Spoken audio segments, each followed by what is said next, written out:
So before we get into this episode, we just want to, just thank everybody for tuning in. If you found any value here, please let us know.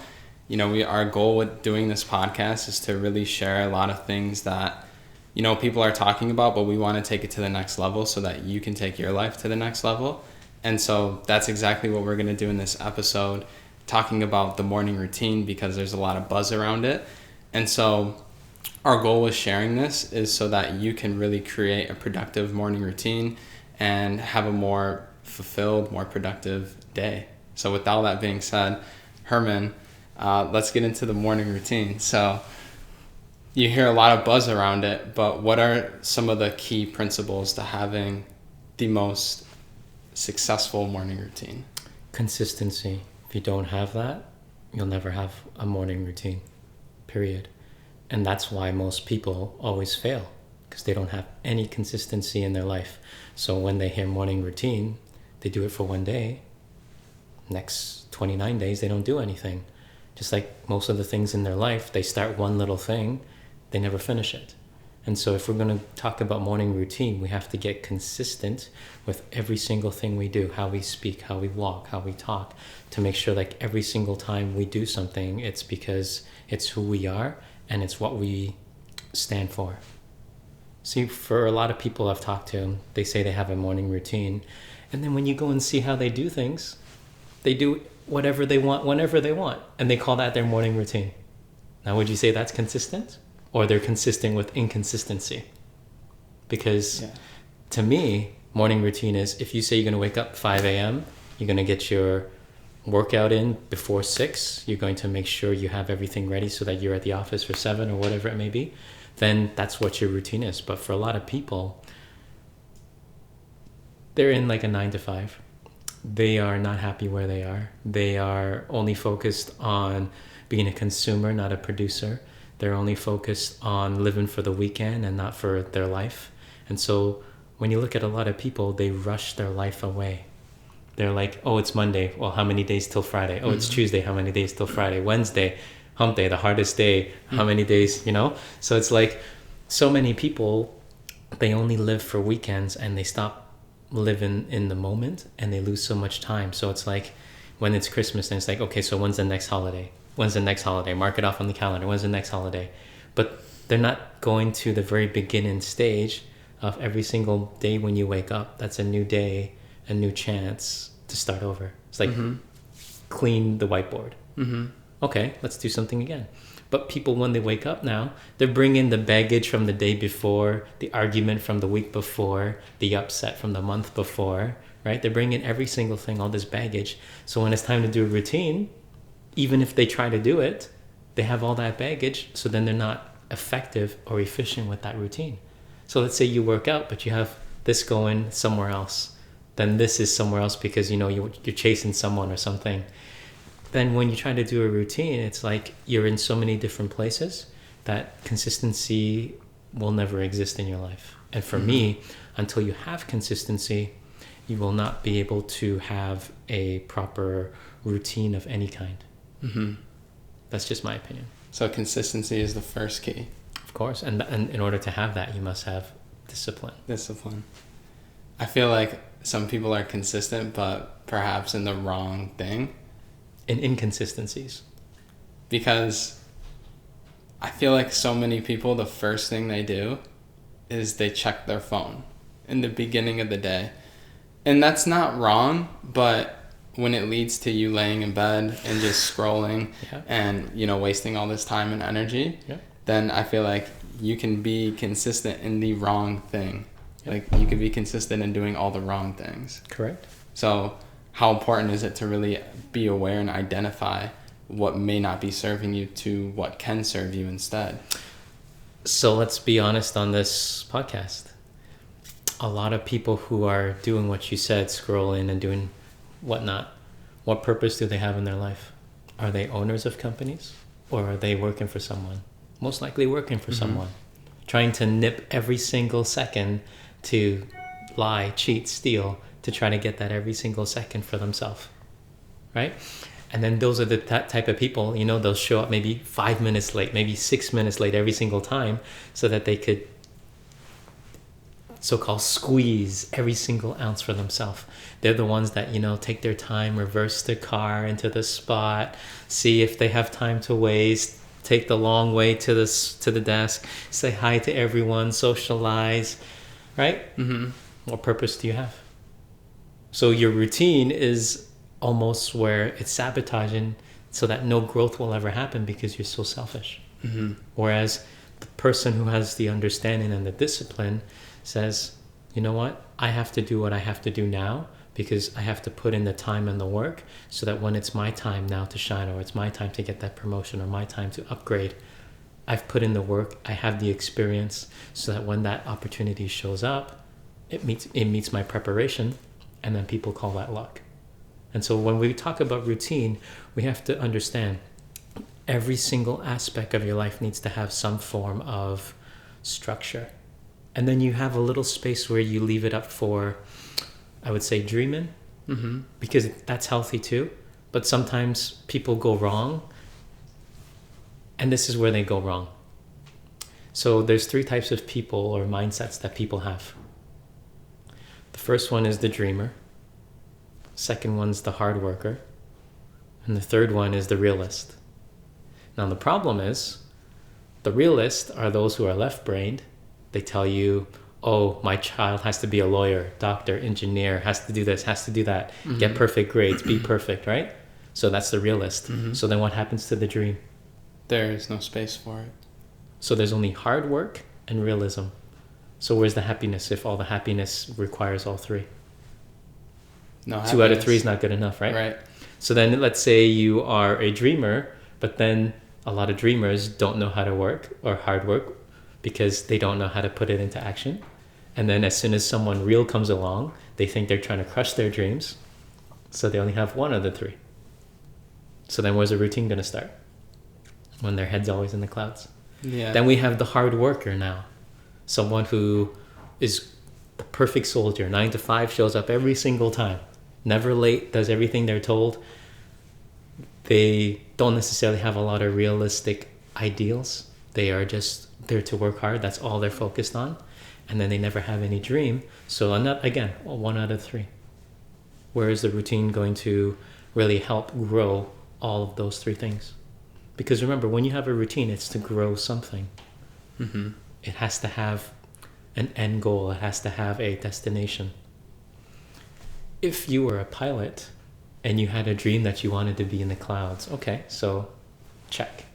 Then you work very hard. You put in all the thousands of hours to make sure you qualify so that you can achieve that. So they put in the routine. Every time they go onto the plane, systems check. They have a whole system to Mm-hmm. check every single thing to make sure that they do triple check every single thing to make sure you get there safe. Okay, so they hard work and they have the dream. And the realist says, you know what? I've done this before. I can do it again. Realist says, you know what?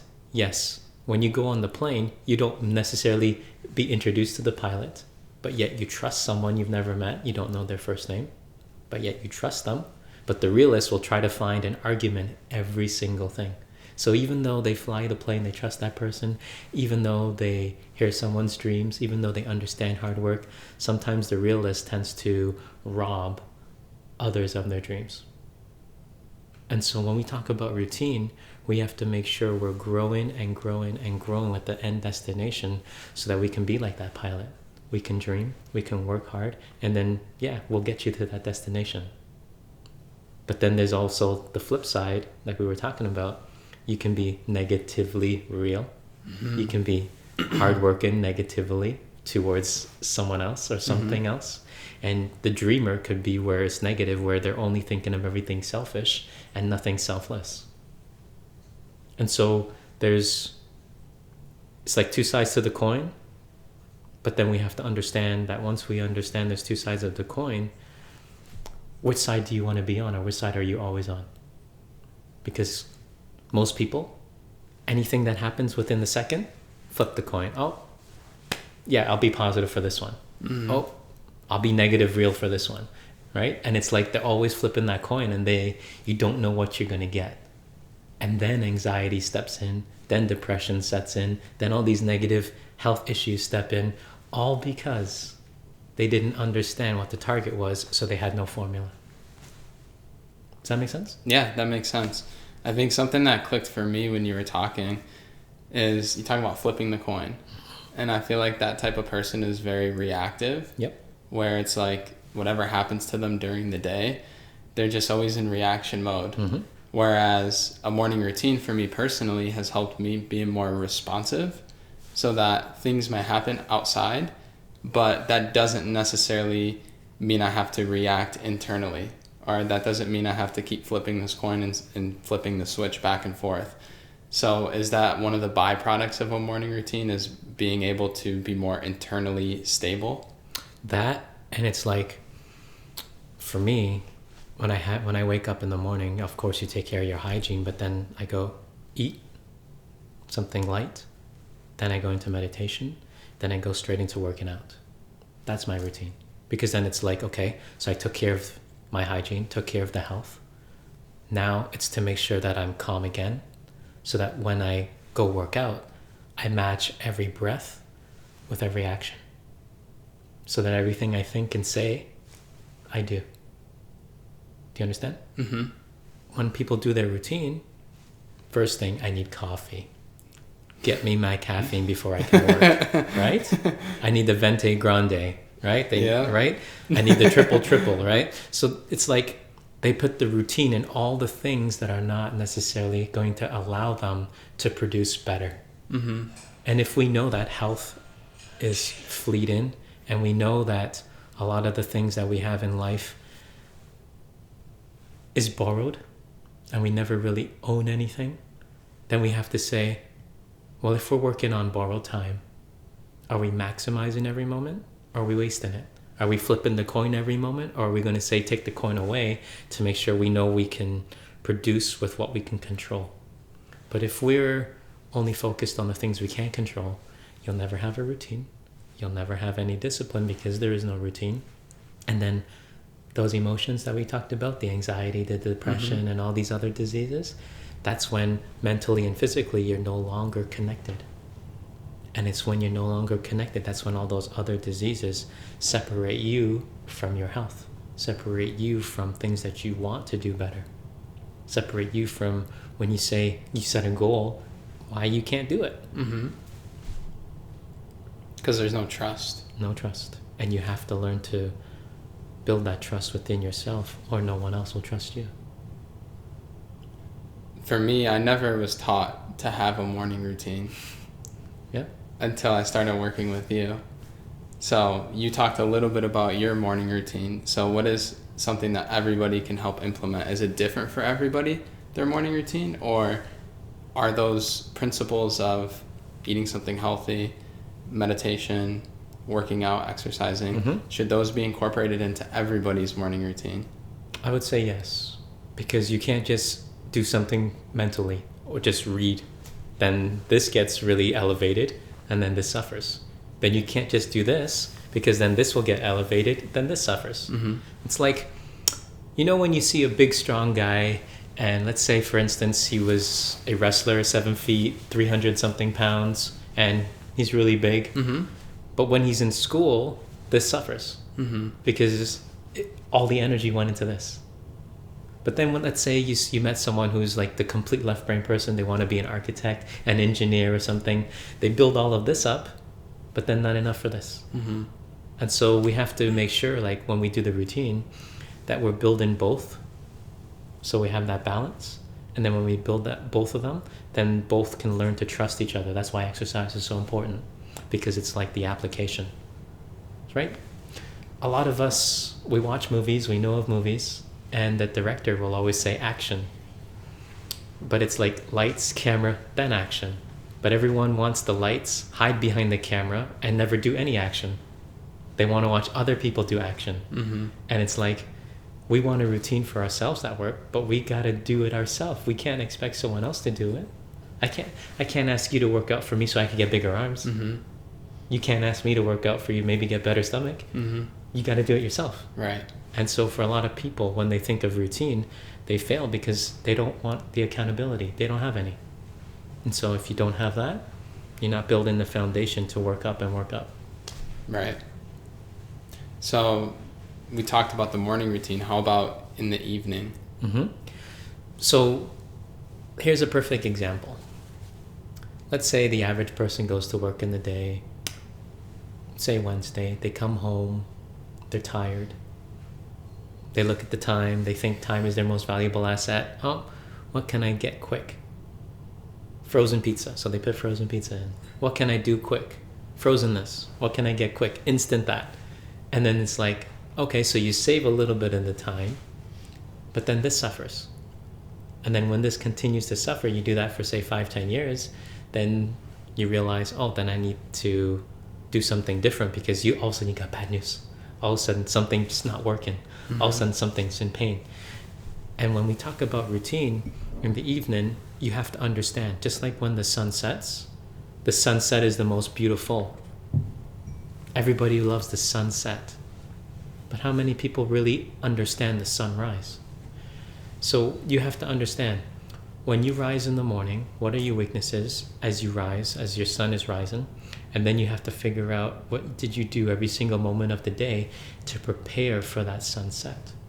But you can't just do whatever you want during the day without like the target, and then just expect to enjoy the beautiful sunset, because then you will feel, oh, I need to drink this, I need to take that, I need to have this, need to have that. And you'll realize you're trying to replace all the things that you didn't do internally with something external. Mm-hmm.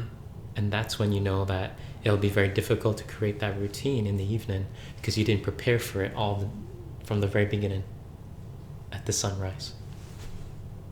And it's not as fulfilling either. No, it's not.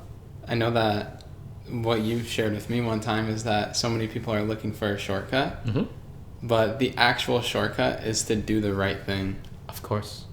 Because how many times they waste doing the shortcut? Mm-hmm. Because that person that is always looking for like save the time with their meals, so they just get fast food or they get something boxed or frozen, mm-hmm. they're actually taking more time away from what they have here, mm-hmm. because it's like they're sacrificing their health for those things. Mm-hmm. And that's why in our routine we have to make sure that every single second counts.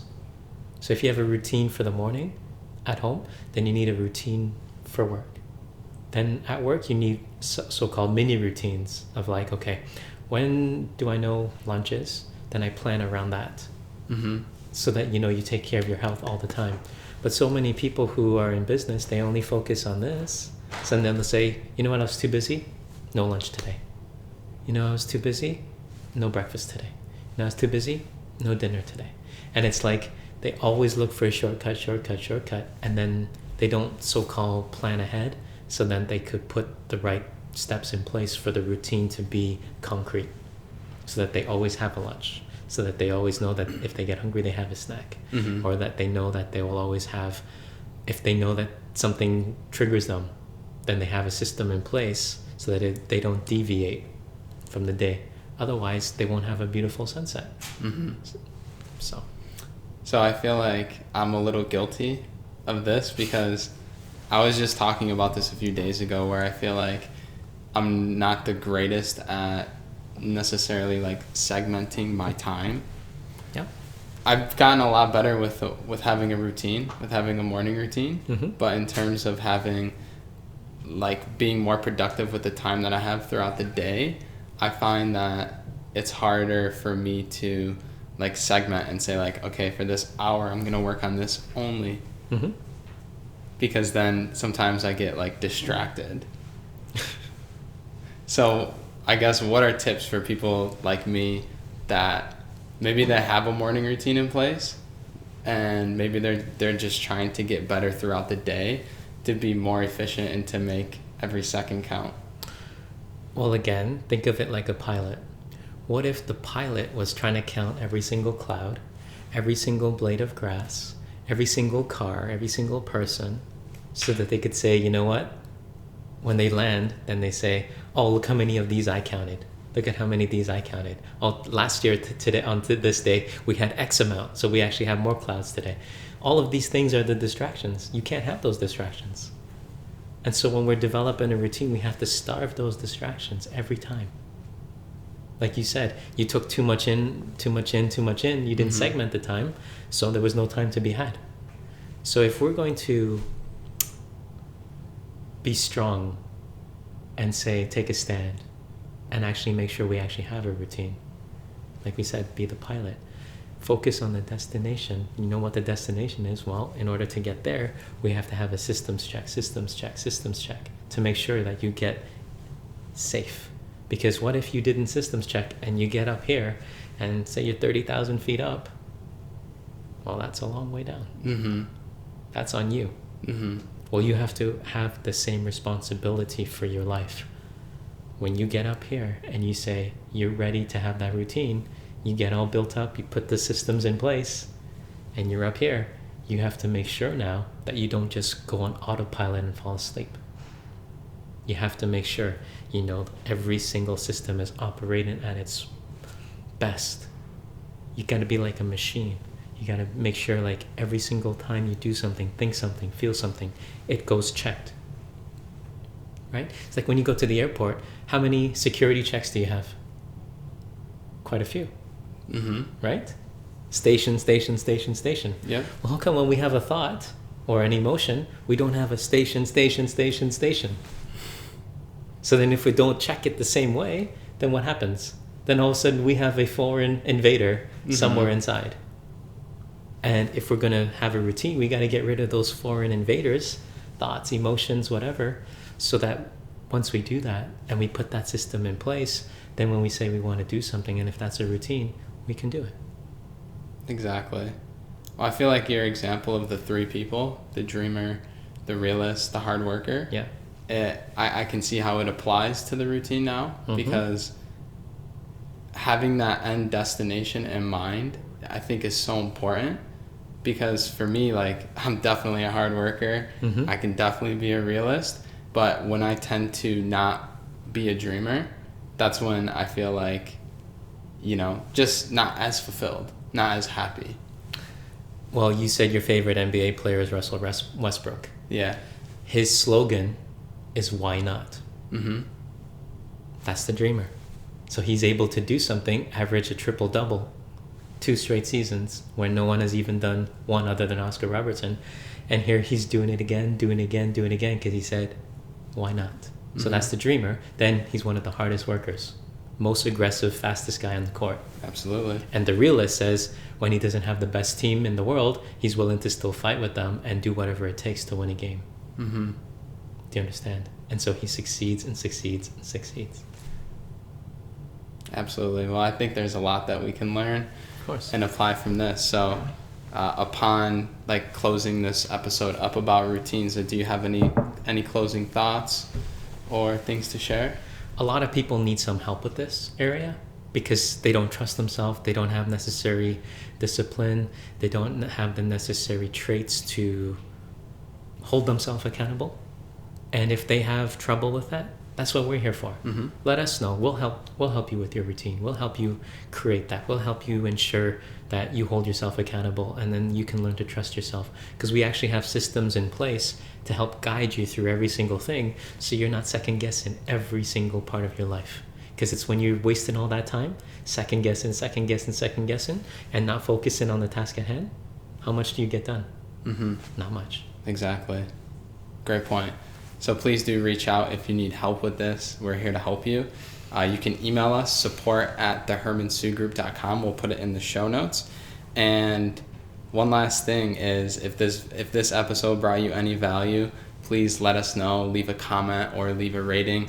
And for the meditation, we'll actually link one that we have on YouTube in the show notes as well, just so we can help you along your journey of creating a routine.